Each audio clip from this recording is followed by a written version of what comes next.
That's right. Welcome into yet another edition of the First Draft Podcast, your Tuesday resource for all things 2021 NFL Draft. Field Yates and Mel Kiper Jr. here. Mel, it's just you and I for right now. We're working through some tech issues with Todd, but it's great to be with you 9 days away from the draft.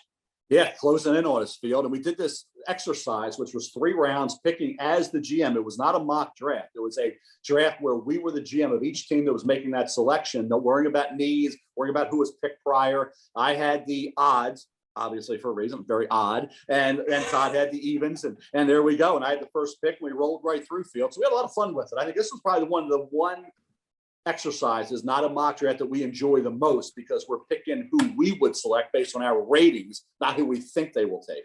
I agree with you, Mel, only because I know how much you guys think of each of the prospects that we've discussed so frequently, understanding that just because you like, for example, Kyle Pitts is the number 2 overall player, doesn't mean you can throw him in number 2 overall to the New York Jets. So, and we might have Todd joining us potentially. We'll stand by just in case, but we're going to get started here. And I'm just going to ask you about some of the picks. The entire 3-round mock draft is available now on ESPN Plus, as is your latest piece, Mel, about some players that you might like more than maybe the NFL does, so to speak. Guys that you just love. Justin Fields makes that list amongst others. You can read that piece in its entirety on ESPN Plus. So as you mentioned, you had the odds. Todd had the evens. So the first pick that we have to talk about is the one that we think is the first pick that's kind of up for grabs. That's pick 3. It's San Francisco, and you went with Justin Fields. I went with the second highest rated player as far as the quarterback on the board, and that was Justin Fields. I know it's trending to either Mac Jones or Trey Lance, the 49ers, but Justin Fields to me would be an ideal fit, given that dual threat quarterback that I think Kyle Shanahan hasn't had, and he would certainly be a benefit in a division with, Kyler and Russell Wilson and now Matthew Stafford. So I went with Justin Fields based on my rating and my grade for the quarterbacks. Yeah, and it sounds like, as you mentioned, it's going to be Mac Jones most likely going to San Francisco with a bit of momentum charging for Trey Lance. But I just feel like, Mel, every time I think back to when that trade went down, when Adam Schefter broke it, the immediate aftermath was suggesting it was going to be Mac Jones. And I just don't see teams moving the needle with their quarterback target after making a huge move like that. You move up because you know who you are planning to take. But while Mac Jones doesn't go 3rd in this draft, he doesn't have to wait much longer, Mel. This has to be the easiest trade to ever orchestrate in NFL draft history, as you orchestrated a trade that got the Patriots up to pick number 7. And the thing is, the irony in all this is that Todd, who's been screaming Field for years about not being able to make trades, didn't make a trade. And I made the trade because it fell beautifully. Mac Jones dropped down to that 7 spot where the Lions are picking. I'm picking for the Lions, so I could make that trade without having to consult with anybody, since I'm the GM for both of those teams in this exercise, and worked out beautifully. Detroit, the Lions moved down to 15. New England moved up to 7. You get the guy who comped to a young Tom Brady, and that's Mac Jones. And then Detroit slipped down and was still able, as we'll talk about, to get that linebacker, which is a positional need area. And they get arguably the best defensive player in this draft in Penn State linebacker Micah Parsons. But to the Patriots, you can't wait any longer. You can't say, well, it was like it has been for 20 years with Tom Brady. Tom Brady cured a lot of ills. He saved you from mistakes. He still made you a winner every year, just about. So when you think about where they are now, if Mac Jones is the closest thing to Brady since Brady, then why not in that Alabama situation with Belichick and Saban, getting back to the way Brady played? That's the way Mac plays. For Josh McDaniels, the coordinator, in terms of calling plays and implementing that system, and or re-implementing that same system, as opposed to what they're doing now with Cam. I think it all made perfect sense. If Mac gets down to that 7 spot, a trade up for New England, I think, would be entirely possible. People are always wondering, all right, so if New England's trading up from 15 to 7, is the cost going to be like San Francisco's price to pay, which in your mock draft, you didn't suggest it would be like what San Francisco paid to move from 12 to 3. It might involve a 2022 first round pick. It might involve a 2021 second round pick. One thing that friend of the show and the great incomparable Peter King and I have talked about over text recently, Mel, is maybe teams are going to covet these 2022 selections even more this year than normally, because of the fact that there's just so much more available information, we think, a year from now, as opposed to this draft process. Do you think that's impacted teams' thinkings at all this year? Like, if we can add a pick in 2022 or even 2023, let's take that, even though it doesn't help us right now. Yeah, we gave up the 2. We gave up that 46th pick. Detroit got from New England via this trade, and then a potential pick in 2022 or picks. And to your point, yes, and I want to see when we get into the fourth, fifth round, even the third round, or teams valuing that next year pick.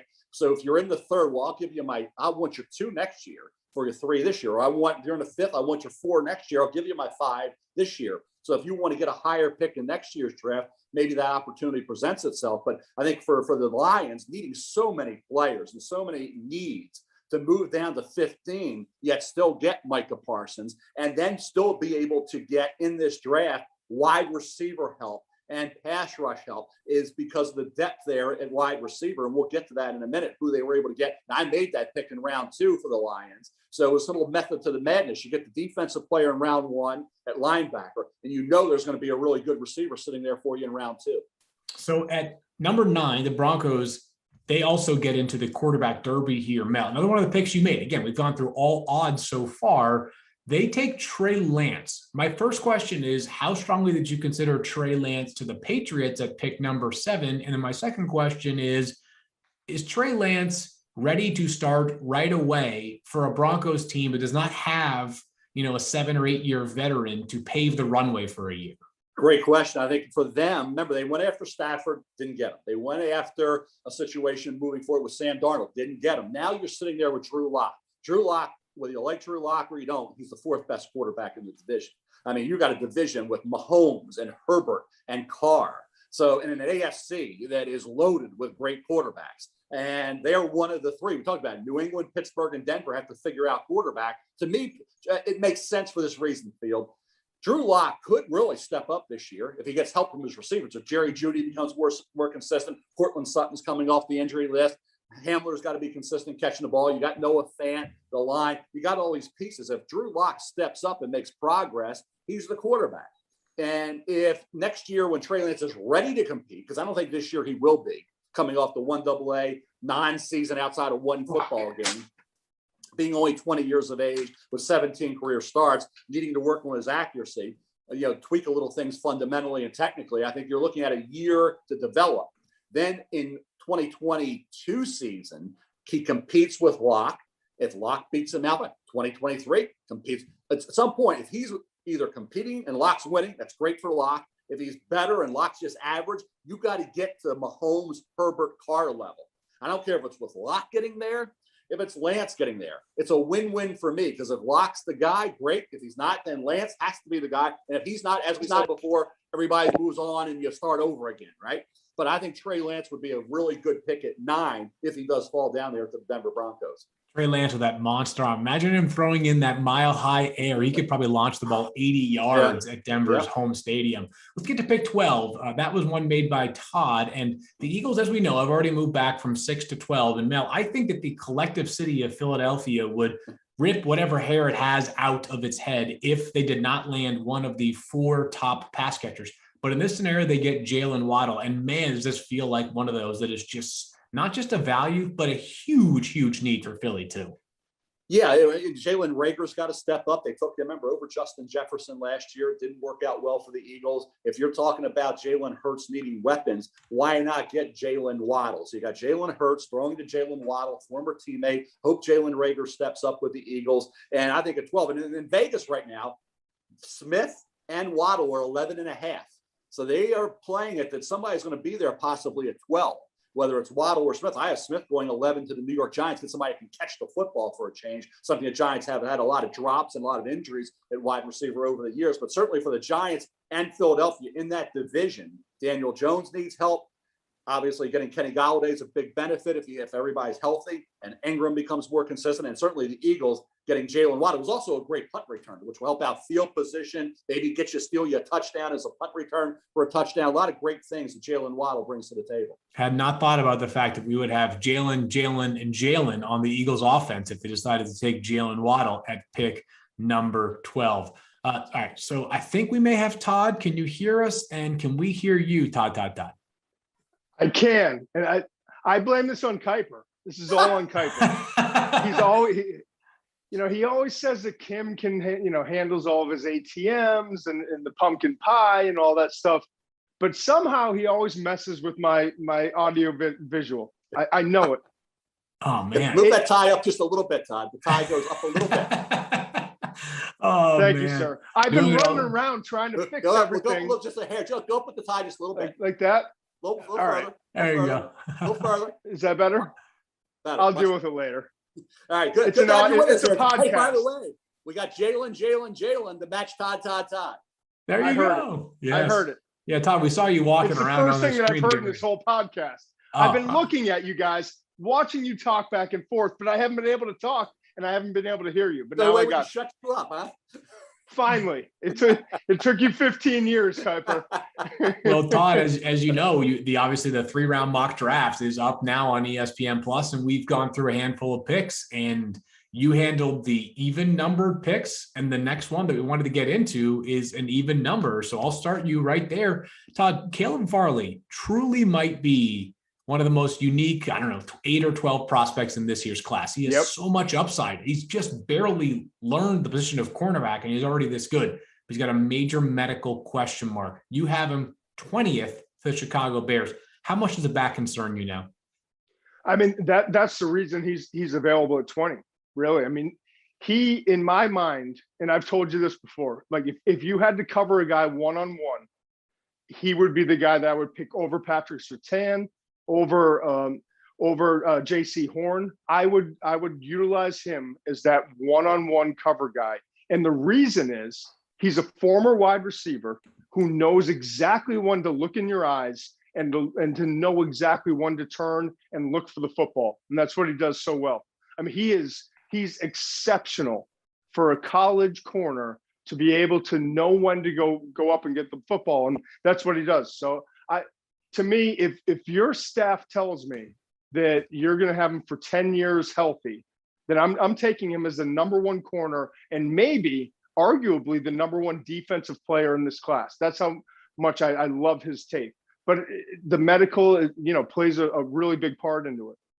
Just for people that may not know a ton about his transition, Caleb Barley was a quarterback in high school, started his Virginia Tech career at wide receiver, got hurt early. So they moved him to cornerback in his very first game playing defense ever, 2 interceptions. So the guy is certainly a quick study. That much we know about Caleb Barley. 21 is the Indianapolis Colts, Mel, and you're back on the clock here. We have not yet seen a pass rusher go off the board until the Colts take one from Miami. And as we know, there are 2 Miami edge rushers that might go in the first round in this year's class. Yeah, I think Jalen Phillips is the best pass rusher in this draft. And I think with the length that he has, the fact that he had such a great year at Miami, then tested off the charts, is the reason why for the Colts, a team that can roll the dice on a player that has to stay healthy, has to prove his durability, but has a chance to be a double-digit a year sack guy. And I think that was Kwity Paye was there from Michigan. Jalen Phillips was there from Miami. So there were some interesting options. There was not that guaranteed left tackle. Tevin Jenkins, I think, can do it, but he's a right tackle. I think to get the pass rusher, always have the option of moving Quentin Nelson to left tackle. Obviously, some options for the Colts in round 2 at left tackle. And Todd will be addressing that. That was his pick for the Colts in round 2. He actually took a player that I was ready to take with the next pick, right after Todd took a player that I would have gone with, and I had to alter my whole thinking for the Steelers. But I think the fact that they can get the left tackle, but yet got the pass rusher, made sense for the Colts. And moving down to pick 24, Todd, the Pittsburgh Steelers last year could not get anything going in the running game. Can Najee Harris be the player that kind of unlocks that running game once again to give them some more balance? I think so. And I know Mel doesn't like taking running backs in the first round, but he's 235. He's now running physically. He can catch the ball. Steve Sarkisian, the offensive coordinator at the time, was basically allowing him to showcase what he could do. You don't see many running backs come back for their senior year. We saw Najee Harris and Travis Etienne, and I could see either of them going to Pittsburgh, but Najee he's so Pittsburgh, right? I mean, he doesn't like me, and I know I'm well aware of what he said about me on the podcast, but what I love about him, that I can kiss his touche, right? But what I love about him is he finally realized, hey, I'm 235. I got to run physically, and I can catch the football, and that's what makes him special. There's just not many guys that can do what he can do in terms of the physical, aggressive running, and then also being able to be a factor in the passing game. He certainly is a unique player, unique personality as well, as was evidenced during that rant. But I'm convinced. I saw Najee at the Senior Bowl. He seemed to have that look of admiration towards you, Todd. So I'm convinced that right there was definitely in jest. We've talked about this exact subject a couple of times on the show, Mel, but at 25, the Jaguars obviously going to have Trevor Lawrence at pick number 1 overall. We've talked about how they could land 4 instant impact starters in the first 2 rounds. It would feel like Kadarius Toney would be a guy that right away would give their new offensive staff all kinds of creativity and optionality.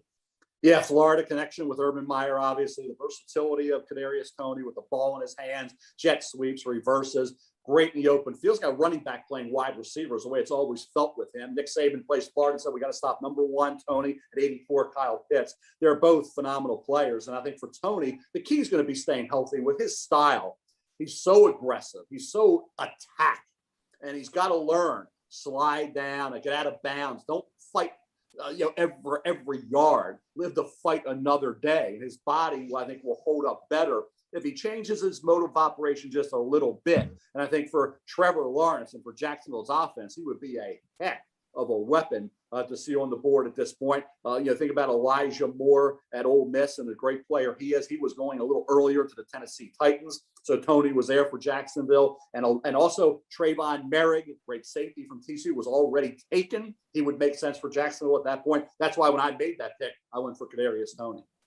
By the way, the Najee Harris comments that we were referencing, those were on the Adam Schefter podcast, which if you don't listen to Adam Schefter's podcast, comes out each Monday, then that's just on you. You're missing great insight and interviews as well. Todd, we know that Jadeveon Clowney has signed with the Cleveland Browns. It's a 1-year deal, though. That team could still use some edge help, and that comes in the form of a former Michigan standout at pick 26. Yeah, I thought about cornerback here, but I went with Kwity Paye, the defensive end from Michigan. I just love his tape. He's so twitchy. His first step is so explosive. And they dropped him into coverage. And it kind of drove me nuts watching the tape because all I wanted to see was him get up the field and go after the quarterback. And when he does that, he's so productive and he's so disruptive.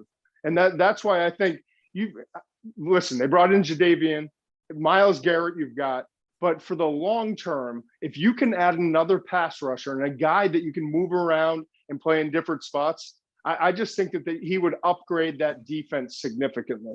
He's a really, really great story on top of being a really great True. player. Yep. Yeah, it's an amazing story of perseverance. Mel, Baltimore is your hometown. I know that Eric DeCosta, their general manager, and John Harbaugh, their head coach, were passionate in defending their wide receivers they have on the roster right now. But I still think if you got some truth serum in them, they would admit that wide receiver is a need in the draft. Can they fill that at pick 27? They can. And I think, with the way it went in terms of the board, Terrace Marshall Jr. from LSU and Rashad Bateman from Minnesota were both staring us in the face. And I was making that pick, and I went with Terrace Marshall, mainly because I wanted to be consistent. All the mocks that I've had Marshall going there. This was not a mock, but Marshall's right there. He can play inside, outside, gives them the size, the length that they want, that Boykin from Notre Dame has not yet given them in terms of production. They're hoping Prochet and Duvernay from last year will step up. They can't get free agents to come here. They missed out on Kenny Golladay. They missed out on Juju Smith-Schuster and T.Y. Hilton. They got Sammy Watkins, but in order to get a big-time receiver now, it seems like got to draft them. They're not going to come here. It's not the days of Anquan Bolden coming to Baltimore or Steve Smith or ever making moves and getting guys like that. This is a situation where you got to draft them. And I think a guy like Terrace Marshall Jr. would be a really good pick. And then they got to get a pass rusher, which maybe they can get on round 2. They've had good success later in the draft getting pass rushers. If they did move out of the first round, which is always an option. That's the thing about all these teams, Field and Todd, picking in that, say, 25, 26 to 32 range, trading out of that first round into the early day 2 range, early second round range is always an option as well. Yeah, I know there are some who believe we could have a late quarterback run in the first round this year. And this would be sort of the range where if you're going to trade back into the first round, it's somewhere between 27, 28. Including Vegas, by the way. Is that right? Vegas, what's the over-under? Is there a number? Greeny told me today, I was on with Greenberg earlier. He said 5.5 is the over-under. Wow. Which shocked me. Yeah. Greeny, friend of this podcast, by the way. We appreciate Greeny, who of course will be hosting their draft coverage this year for ESPN and going to do a great job. I know he's been working hard preparing on that role. A player that we have discussed on this show previously, Todd, who, speaking of, if the over-under was like 7.5 for wide receivers in the first round, I might think about the over because of players like Rashad Bateman that slides it at 28 for you to the New Orleans Saints. Yeah, I love Rashad. I have, like, since the second I started watching his tape, and I thought he was 6'3" and 210 pounds, but apparently he's only 6'1", 190. And I thought he was going to run a 4.56 like Juju Smith-Schuster, but he ran a 4.40. So, I mean, this guy, when you watch him on tape, he's physical. He knows how to get off the press. He knows how to use his body to basically shield defenders. And he is so good catching the ball in contested situations. I think he has a chance to be one of the top tier wide receivers. We saw Juju come in as a second rounder. We saw Michael Thomas come in as a second rounder. I think he's got a chance to be the, whatever it is, 6th, 7th, 8th wide receiver taken and wind up being the best wide receiver in this year's class, which is shaping up to be one of the best wide receiver classes that we've ever seen. Yeah, just a year after an unbelievable rookie draft class, which set a couple of records, according to the Elias Sports Bureau, in terms of, I believe, total receiving yards and also total receptions. Just a remarkable 2020 class, might be trumped by a 2021 class. Let's get to the second round. Certainly so many good players will still be on the board. The depth of this class seems to stand out. And back to the Jaguars, Mel, another offensive playmaker comes off the board with the very first pick of the second round. Yeah, give them a good compliment to James Robinson, who they stole as an undrafted free agent at Illinois State. You think about Travis Etienne, reunited with Trevor Lawrence, gives them that explosiveness. Todd talked about what Urban Meyer wants is those space guys, and you get him down the field. He's drawing comparisons to Alvin Kamara, who was a third-round pick. Todd really loved him coming out of Tennessee back in the day. And if you look at Travis Etienne, he would be that change of pace, that 1-2 punch that they need with Robinson to really help that offense. So you get Kadarius Toney, then you get Travis Etienne. And keep in mind, this Jacksonville Jaguar team has another pick coming up at 45 in round 2, where they can address the defense. So not going to be all about offense, but I think these players are just too good to pass up. And now for me, it's bing, bing. It's the second round, and I can take a running back with Travis Etienne. You came dangerously close to violating your own rule right there, but pick 33 means we're into round 2. Round 1, Todd, we had the Bengals. I should say Mel had the Bengals taking Penei Sewell, very obvious selection for them at pick 5 for a lot of reasons. They need to address their left tackle position, but the other position that people would consider for them would be wide receiver. So they bypassed Jamar Chase, but in the second round, they get one of the players that I know you love in Tutu Atwell. I do. He's rare in terms of his combination of quickness and speed. You don't see many guys. And I know he's only, 170 pounds. He's only 5'9". Yeah. 170, you're being very generous, Todd. I like to take care of these guys, Mel. You got the press guy. But you've watched his tape, man. Like the way he gets off the line, the way he just separates from defensive backs. He's so unique. He really is so unique. So I just think he's special. And if you are going to go offensive tackle, which I wouldn't go in the first round, I would push that back and go with Jamar Chase, or I would go with the tight end Kyle Pitts from Florida. But if you wind up going Penei Sewell in the first round, you need to bring in a playmaker. You need someone who can be that guy for Joe Burrow. And I think that's exactly who Tutu Atwell can wind up being. And the Bengals have the makings of a really fun offense if they can protect Joe Burrow, because they already kind of go 3 deep at wide receiver if you include Auden Tate, but Tutu Atwell will bring a dynamic of speed that could really help that offense. So, Todd, Mel, you mentioned in the first round how you traded back from pick 7 for the Lions to pick 15. You addressed defense, making up his own rules again. Hey, he's bartering with himself. It's great. You can orchestrate a trade, and that was the easiest trade negotiated in NFL draft history. But at pick 41, Mel, the Lions are back on the board, and right now their receiver depth chart is the thinnest that I can think of for any NFL team in a long, long time. It really is. And I think they can benefit from the great depth at wide receiver and probably bring in 3 before this draft's over and sign a couple as undrafted free agents. It means 5. I would have 5 young receivers coming into my training camp. via this draft and, as I say, free agency. De'Ami Brown from North Carolina is a heck of a player. He averaged over 20 yards a catch the last 2 years. He's got the size, the length. He's the overlooked guy. When we talk about Rashad Bateman and Terrace Marshall, you forget how good he is. Why can't he be in the late first round discussion? I think he will be. He will be maybe a late first round pick by the time we get to next week on Thursday night. I think when you look at De'Ami Brown for the Lions, if he's there, yes, you can get a first round caliber player at pick number 41.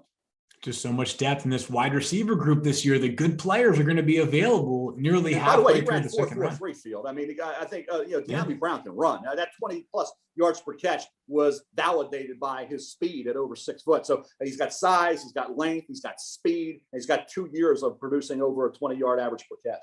So at pick 44, Todd, I think just looking at this exercise so far, I can't think of a better value I've seen on the board anywhere than you landing Christian Barmore out of Alabama for the Cowboys at 44. Do you think this slide is reflective of how the draft might go, or this is just one of those where, sort of dumb luck got in his way?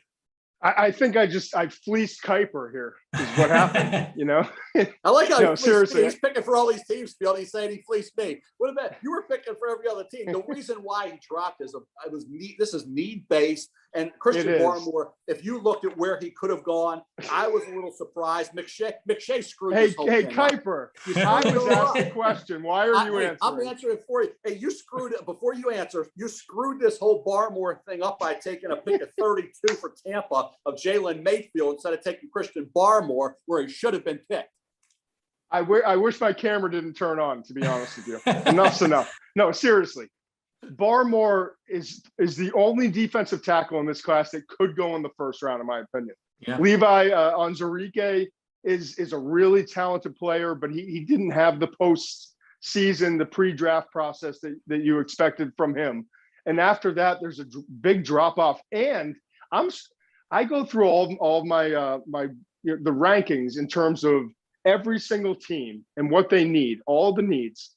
And I'm shocked to see that so few teams need defensive tackle. So Barmore, to me, he winds up falling either late in the first or early in the second, but he's the number one defensive tackle in this class. And it's about his quickness and the way he finished the last season. I loved watching him in the college football playoff, the semifinal and the final. That's when he kind of really turned it on. And I think he's going to be a special player in the NFL, but he's just still like starting to really get what he has to be physically. And he's just coming into his own, but I think he's going to be a better NFL player than he was college player. Yeah, he really finished strong, as you mentioned, at Alabama. Just had a remarkable final game during his final college game, I should say, at Alabama, winning a defensive MVP in the national championship. So we'll see whether he even makes it out of the first round, but it sounds like he probably will not. If we were just doing a draft based purely off of player aesthetics, Joe Tryon from Washington, Todd, may be like a top 5 pick. The guy looks like he was built to play football. He is huge. But he also is a player that's, I don't know that he put it together totally at the college level like some expected he would, but he certainly brings some potential edge rushing prowess to the Detroit Lions. Yeah, and I just love how physical and strong he is. And if you really study like most of the defensive ends, the edge rushers in the NFL that are successful, they have the element of quickness and power. You've got to have both. And I've talked to Teddy Bruschi a lot about this. You've got to be able to scare the offensive tackle with both so that they're afraid that you're going to win with quickness or you're afraid that they're going to win with power. And he can do both. And that's why I just think he's going to be a really good pro. And I think he's one of the most underrated players in this entire draft. A guy who I believe he's from Texas, I believe, landed at Washington, which was one of his favorite schools growing up. You don't see too many guys make it out of the state of Texas in recruiting, much less all the way to the University of Washington, but a guy who should hear his name called relatively early during the draft process. Now let's get back to one of the conversations that I know we've had in several different places already, Mel, but Davis Mills is going to go somewhere earlier than a guy with 11 starts normally goes amongst quarterbacks. You have him going 51 to the Washington football team. They signed Ryan Fitzpatrick. Is the idea here for you that Davis Mills becomes the Washington starter by 2022? It is, and I think this is a great opportunity for Davis Mills. The 11 starts don't bother you in round 2; they would bother you in the first round. Well, we're at pick here. Where are we at with Washington? Pick 51. Yeah. So for Davis Mills, you figure another year. Say he would have played another year at Stanford. Where would we have been talking about Davis Mills? A lot higher than this. And some still think he could go maybe late first round. I don't right now, but he could. I mean, Tampa Bay is a spot, and teams jumping back into the late first. But I think for them, with the ability to come in, learn from Ryan Fitzpatrick for a year. He's a smart kid coming out of Stanford. The year he had, and when you watched him this year, he didn't have a lot of games. Remember, he had missed the one game with COVID protocol, only played in 5. He only has 11 career starts, but he did throw the ball accurately to all levels. He did, I thought, make good decisions for the most part. And when he didn't let it bother him. He's like the shortstop. If he made an error, he didn't have 3 or 4 errors. And if he did have a couple errors, it didn't bother him when it got late in the game. He would still throw that touchdown pass late or that drive late to win it. So he didn't let mistakes bother him. He didn't make a ton of them. But when he did, it didn't get into his mind. And I think that's for Davis Mills will bode well in the NFL. Yeah, certainly has a lot of the check the box physical measurables, right? The guy looks kind of like a quarterback. He's a top recruit coming out of high school. Chose to play at Stanford because of COVID, because of injury, other reasons why he was limited to just 11 total starts. Right after there, a really interesting player comes to the board here, Todd. Rondell Moore going to the Chicago Bears, who could use at least one more wide receiver on offense. Yeah, I mean, he had injury issues at Purdue, but when he was healthy on the field, I mean, look how explosive he is. He ran up, I think, a 4.29 in his 40-yard dash. Everyone's running in the 4.2s or 4.3s. I get it. But you see that on tape.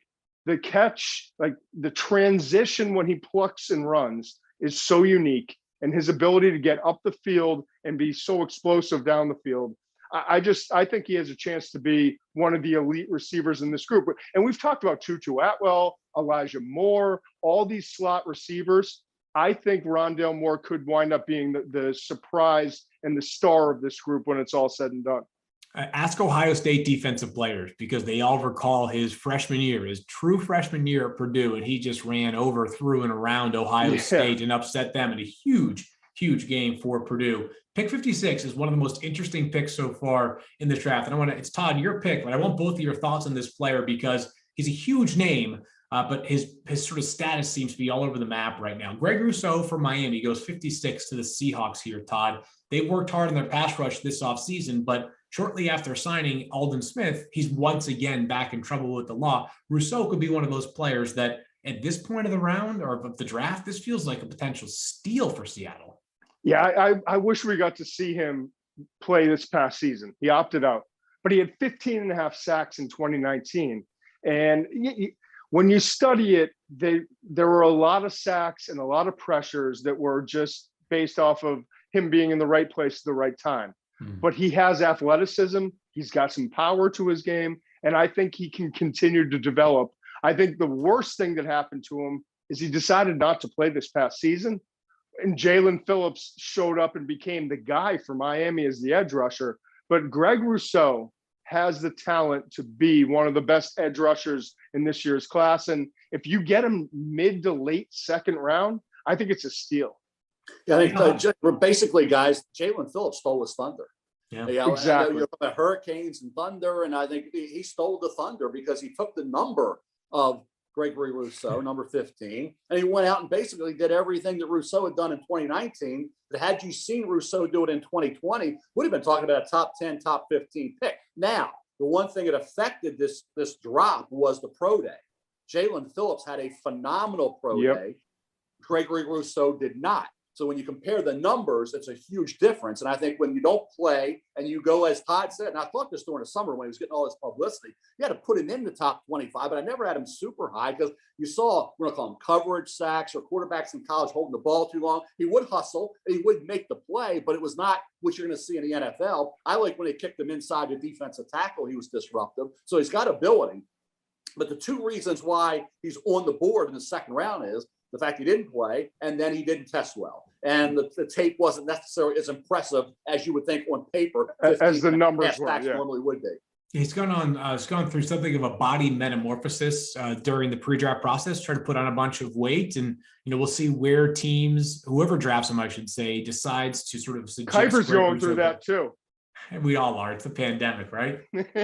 No comment. So Greg Rousseau in this scenario goes 56. The Seahawks looking to get some more out of their second round pick last year, who Darrell Taylor from Tennessee, who another pass rusher with some upside, who injuries and other things held him back this past year. 67, Houston Texans finally get to make a pick, Mel, and they go with a player in D. Eskridge, who was just phenomenal down in Mobile for the Senior Bowl before he got a little bit banged up during the week.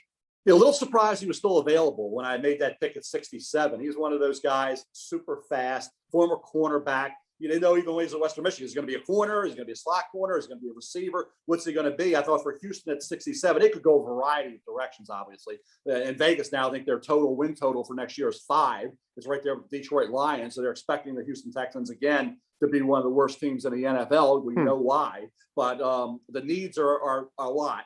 And so you could go a variety of ways. I just went with the best available player at this point at a position where, because it's so deep, you will see a few players slip through the cracks. He did. We still saw Nico Collins on the board in the third round. A guy that I really like, and Todd took him out of South Dakota State. K. Johnson, really nice player. So again, the depth at wide receiver will allow for somebody to slip through the cracks. And in this case, it was Dwayne Eskridge. Yeah, he just, during that week, it just felt like nobody could cover him. It just was not something that anybody on the defense side of the ball could figure out how to do for a guy that has not been playing wide receiver for that long. It was pretty impressive. I want to ask you guys about a few more players here as we make our way down through the third round here. Todd, Peyton Turner from Houston is a guy who had a great pro day. He lands at 78 for you. Minnesota Vikings. Where do you project? Is he more of an end? Is he a tackle? Can he do a little bit of everything? The guy certainly came on strong during the pre-draft process. That's a good question. I mean, he can play end. You can kick him inside, an obvious pass downs. I think that's what he is. He's about 290 pounds. Yeah. I'm sure Kiper has his exact numbers right in front of him. It's middle school weight too. Yeah. Yeah. I mean, he's a big dude who's had to keep off weight, but he's got quickness and he's got the ability to be agile on the outside. So I think Peyton Turner has a chance to be a really good player. He didn't have a great week at the Senior Bowl. Let's just be honest. I was expecting him to show up and be one of like the elite players there, and he didn't do it. And I think that hurt his stock a little bit. But Peyton Turner I think he has the ability to be your number one defensive end that you also can kick inside. Mel, any thoughts on Peyton Turner as a guy who, maybe is, I don't know about an identity crisis. We got to figure out where he can play. But at this round, or this juncture of the draft, would seem to present some upside for Minnesota, who we'll see what happens with Danielle Hunter. But we know defensively, Mike Zimmer feels like this team should bounce back. I'll give Todd credit. Great pick. It was a phenomenal pick. I don't think he'll be there. I think he goes earlier. I think he goes second round, to Todd's point about the Senior Bowl. But the intensity that he plays with, the fact that he should be and could have been, had he had a great Senior Bowl week, maybe a late one, to see him there in the third round, I don't think it's going to happen. I don't think Barmore gets to the second. I don't think that Peyton Turner gets to the third. I think he's going to go early to mid-second at worst. So he was one of those picks you say, boy, just because of needs and some other players was able to slip through the cracks. It always happens. It's not out of the realm of possibility he could, but if he's there for the Vikings who need those guys, those edge guys, they like to have that ability. They've had it with Ngakoue. They remember Hunter. They've had Rick Spielman tends to gravitate to those types of players. And normally, think about DJ Wanham last year. DJ Wanham was a really good, I believe, like fourth round pick coming out of South Carolina. Mm-hmm. They've done well. And that's the thing, Todd. You see teams in the NFL, they have a knack for picking at a certain position pretty well. The Vikings have a knack for these D linemen, these pass rushers, and certainly Rick's one of the best evaluators in the league. Yeah, he really is. Yeah, he certainly has done a nice job building that roster in Minnesota. You think about some of the mid to late round picks they have really nailed, whether it's a Danielle Hunter, whether it's Stephon Diggs, amongst the most successful players they found beyond the first round. A few more here. I want to ask you guys both, and I'll start with you, Todd, about Shaun Wade, who slides to 87. He's the Ohio State cornerback who a year ago, if we were having this conversation, him going 87, people might have said we had three heads, but did not have the year this past season that I think he would admit he was hoping for. And a guy who maybe we need to figure out whether he can play both inside or outside, or if he just needs to play one spot. That seemed to be part of the issue this past season. That's completely it. I mean, he played behind 2 first rounders, right? Yeah. And so And Ohio State is just producing a first rounder after another first rounder at the cornerback position. And so he was the slot guy. He played the nickel. He actually played some free safety if you go back to 2019. And this was his year to be the perimeter corner, the shutdown guy. And he just didn't do it. He struggled when he was going man to man against some of the top receivers that he faced, and that hurt him. So yes, he's going to fall, but he has talent. He's got oily hips, as I like to say. He's fluid. He's got athleticism. He's got speed, but I think he's better when he's working inside and not on the perimeter. And we'll see how they utilize him in the NFL. Yeah, and one thing, that Indiana game, he had the pick six, which allowed them to win that football. Indiana had stormed back. He had the pick six. On the island, there were times where he was giving a little too much cushion. When he was in coverage, he would allow the catch. It just didn't seem like he felt comfortable after, like I say, going outside from that slot position. And the talent's there. Heck, Todd, if we were talking back in August, we were thinking first round for Sean Wade. Yeah, we were talking about Surtain and Wade as 1 and 2. He certainly had a lot of hype coming into the season, but we'll see. He ran a solid 4.43 as a pro day.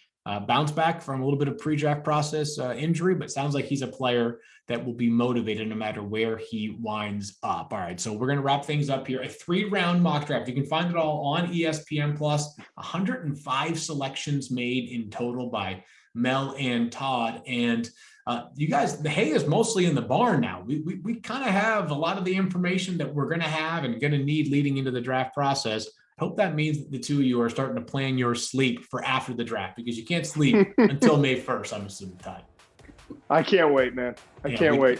Can't wait for you guys to get out to Cleveland. We'll have an update. We might be out a day early next week. We might be out on Tuesday. We got to figure out with travel schedules and all that, what day the First Draft podcast is out. As long as Mel's not messing with my electronics, then I'm good. It'll be good. We can do it in person one day. That will be a wonderful occasion. In the meantime, go find not just the 3-round mock draft, but all of their latest content available on ESPN+. For Mel and Todd, I'm Field. We'll talk to you guys next week. Finally, draft week will be here.